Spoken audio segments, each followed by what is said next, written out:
Indonesia finds body parts, debris, detects emergency signal of crashed jet. International world.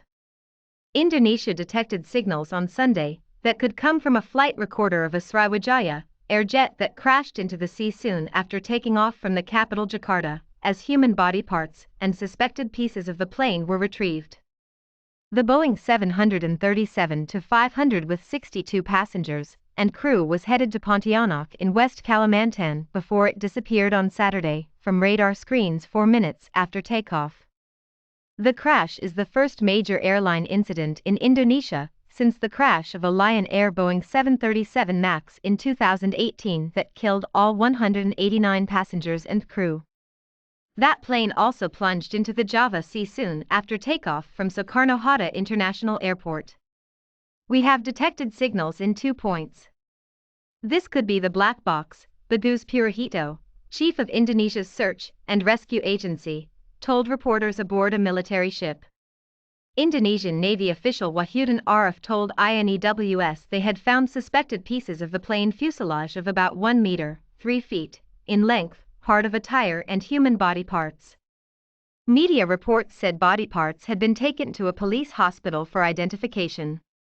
Flight SJ-182 had 12 crew and 50 passengers on board, all Indonesians, and including 7 children and 3 babies. I am optimistic we will find the plane soon, Henry Alfiandi, an assistant to the Chief of Staff of the Indonesian Air Force, told a news briefing. President Joko Widodo, speaking at the palace in Bogor, expressed deep condolences over the disaster and urged the public to pray the missing people could be found. The search is focusing on the outer ring of the Laki and Langkang Islands off the Jakarta coast. The sea in this area is about 20 to 23 meters, 65 to 75 feet, deep. We feel powerless. With a massive search and rescue mission underway, there were no immediate clues on what may have caused the jet's sudden descent. Safety experts stress most air accidents are caused by a cocktail of factors that can take months to establish. Tracking service Flight Radar 24 said the aircraft took off at 2:36 p.m. local time, 7:36 GMT, and climbed to reach 10,900 feet within 4 minutes.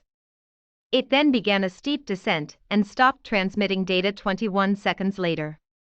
A Transport Ministry spokeswoman said air traffic control had asked the pilot why the plane was heading northwest instead of on its expected flight path just seconds before it disappeared. The pilots had decades of experience between them, with the flight captain reported to be a former Air Force pilot, and his co-pilot had been at Sriwijaya Air since 2013, according to his LinkedIn profile. The Sriwijaya airplane was a nearly 27-year-old Boeing 737-500, much older than Boeing's problem-plagued 737 MAX model. Older 737 models are widely flown and do not have the stall prevention system implicated in the MAX safety crisis. We are in contact with our airline customer and stand ready to support them during this difficult time, Boeing said in a statement.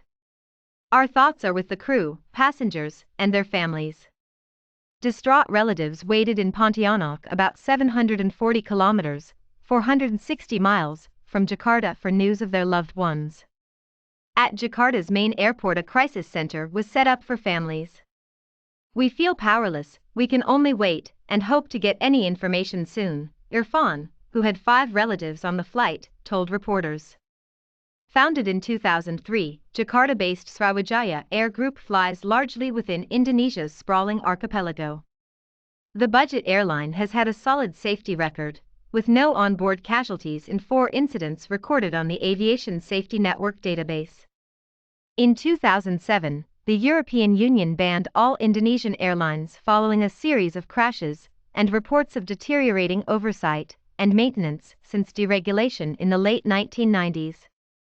The restrictions were fully lifted in 2018.